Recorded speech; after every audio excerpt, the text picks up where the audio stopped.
आज का जो हमारा टॉपिक है वो है वर्क एनर्जी थ्योरम। अब वर्क एनर्जी थ्योरम का स्टेटमेंट क्या कहता है, पहले हम स्टेटमेंट को डिस्कस करते हैं।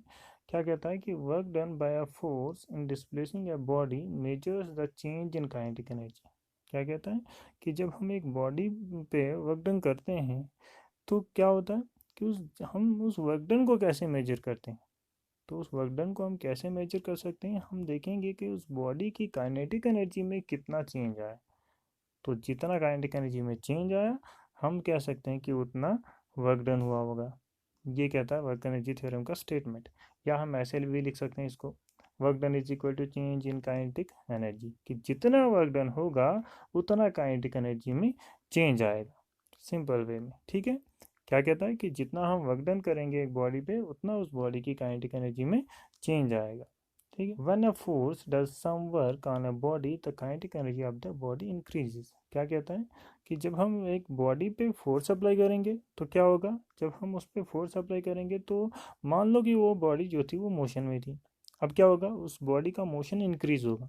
ठीक है, अब जब बॉडी का मोशन इंक्रीज होगा तो क्या होगा, उसकी काइनेटिक एनर्जी भी इंक्रीज होगी। ठीक है, क्यों, क्योंकि मोशन, एक बॉडी जब मोशन में आती है तो उसमें काइनेटिक एनर्जी प्रोड्यूस होती है। ठीक, मोशन में आने की वजह से क्या होता है, उसमें काइनेटिक एनर्जी प्रोड्यूस होती है। तो जितना मोशन में इंक्रीज होगा उतनी काइनेटिक एनर्जी इंक्रीज होगी। तो हम कह सकते हैं कि जितना हमने वर्क डन किया उतना उस बॉडी की काइनेटिक एनर्जी इंक्रीज होगी। ठीक है, अब इसका उल्टा भी है, कन्वर्सली हम कह सकते हैं इसका उल्टा भी होता है। क्या, when an opposing force is applied on a body, कि जब हम एक बॉडी पे अपोजिंग फोर्स लगाएंगे। पहले केस में क्या किया हमने, एक बॉडी मूव कर रही थी, हमने और फोर्स लगाई, उसका मोशन इंक्रीज हुआ और उसके मोशन के इंक्रीज होने की वजह से काइनेटिक एनर्जी भी इंक्रीज होगी। लेकिन अब क्या कर रहे हैं, अब हम अपोजिंग फोर्स लगा रहे हैं। When an opposing force is applied on a body, अब हम क्या कर रहे हैं, हम अपोजिंग फोर्स लगा रहे हैं एक बॉडी पे, तो क्या होगा, उसका जो मोशन है उसको हम अपोज कर रहे हैं। अब अगर हम मोशन को ही अपोज कर रहे हैं तो क्या होगा, काइनेटिक एनर्जी डिक्रीज होगी। सिंपल सी बात है कि हम मोशन को अपोज करेंगे तो काइनेटिक एनर्जी भी डिक्रीज होगी। The decrease in kinetic energy of the body is equal to the work done. अब जो डिक्रीज काइनेटिक एनर्जी में होगा उस अपोजिंग फोर्स के अप्लाई करने से, वो किसके बराबर होगा, is equal to the work done by the body against the opposing force. वो किसके बराबर होगा, वो उस वर्क डन के बराबर होगा जो उस अपोजिंग फोर्स की वजह से हुआ होगा। ठीक है, तो ये था हमारा स्टेटमेंट इसका, वर्क एनर्जी थ्योरम का। अब हम इसका मैथमेटिकल पार्ट देखते हैं। तो मैथमेटिकल पार्ट क्या है इसका, कि हमने क्या किया, हमने यहाँ पे एक बॉडी ली जिसका मास m। ठीक है, अब ये हमने कहा, पीछे भी हमने डिस्कस किया कि एक बॉडी जो है वो ऑलरेडी मोशन में है, तो उसको हमने कंसिडर किया है। एक ऐसी बॉडी को कंसिडर किया है कि जो ऑलरेडी मोशन में है। ठीक है, तो उसका मास m। अब मोशन में है तो दैट मीन उसकी कुछ वेलोसिटी भी है u। हम क्या कर रहे हैं, हम उस बॉडी पे फोर्स अप्लाई कर रहे हैं। अब क्या होगा, उसकी कुछ वेलोसिटी थी पहले ही, अब हमने और फोर्स लगाई। तो जैसा कि हम जानते हैं कि अगर उस बॉडी पे और फोर्स लगेगी तो क्या होगा, उसमें उसकी वेलोसिटी चेंज होगी थोड़ी। जो पहले वेलोसिटी थी वो वेलोसिटी अब रहेगी नहीं। तो वही हमने लिखा कि जब हमने उस पर फोर्स लगाया दैट मीन डिस्प्लेसमेंट हुआ। और क्या होगा, उस बॉडी का मास तो सेम रहने वाला लेकिन उसकी वेलोसिटी चेंज होने वाली है। अब उसकी वेलोसिटी हमने v से रिप्रेजेंट की, u initial velocity, v final velocity. ये उसकी वेलोसिटी थी तब, कब, फोर्स लगने से पहले। जब हमने फोर्स लगाई तो उसकी वेलोसिटी चेंज हुई, अब उसकी velocity v, that mean final velocity. ठीक है, अब क्या होगा, from equation of motion, equation of motion हमारे पास क्या है, v square minus you square is equal to twice s. ठीक है, अब यहाँ पे हम क्या कर रहे हैं, हम इस ए को इस साइड ले रहे हैं, v square minus you square को इस साइड लेंगे तो क्या होगा, हम इसी इक्वेशन ऑफ मोशन को इस तरीके से लिख सकते हैं। कैसे, ए इज इक्वल टू, तो v square minus you square इस साइड आएगा ट्वाइस एस, नीचे आएगा इसके तो v square minus you square upon twice s. ठीक है, ऐसे लिख सकते हैं हम। एज वी नो, जैसे कि हम जानते हैं, क्या जानते हैं हम, कि फोर्स किसके बराबर होता है, मास इंटू एक्सेलरेशन के बराबर होता है। ठीक है, तो हम लिख सकते हैं कि force is equal to M, तो सेम आएगा। ठीक है, ए की वैल्यू हमारे पास क्या आई, A V square minus you square upon twice S, तो इस V square minus you square upon twice S को यहाँ पे हम पुट करते हैं। ठीक है, यह आई हमारी एफ की वैल्यू, दैट मीन फोर्स की वैल्यू।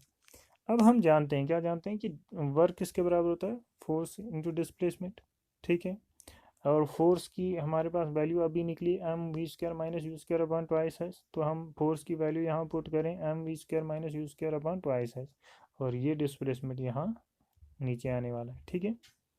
फिर m की वैल्यू नीचे सेम v², और यहाँ पे ये डिस्प्लेसमेंट s और ये s जो है कैंसल आउट हो जाएंगे, तो नीचे क्या आएगा mv² minus you square upon 2, ठीक है।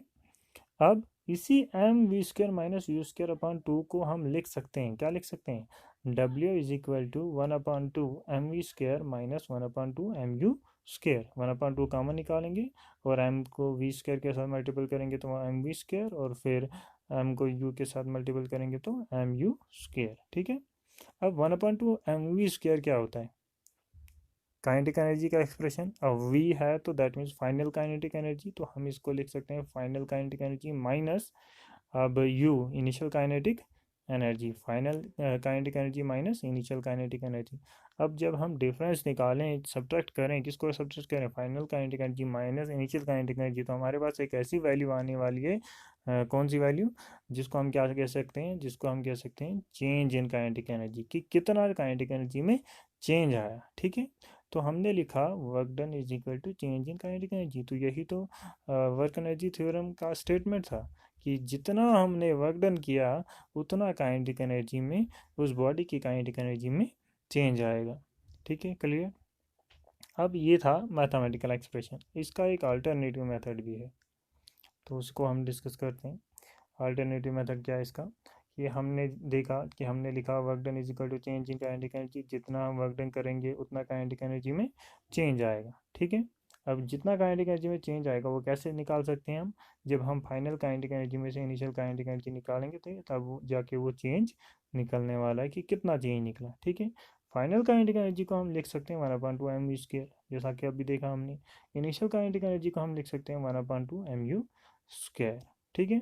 अब इसी एक्सप्रेशन को हमने यहाँ पीछे लिखा, कुछ इस तरीके से लिखा हमने mv² माइनस u² अपॉन 2, ठीक है।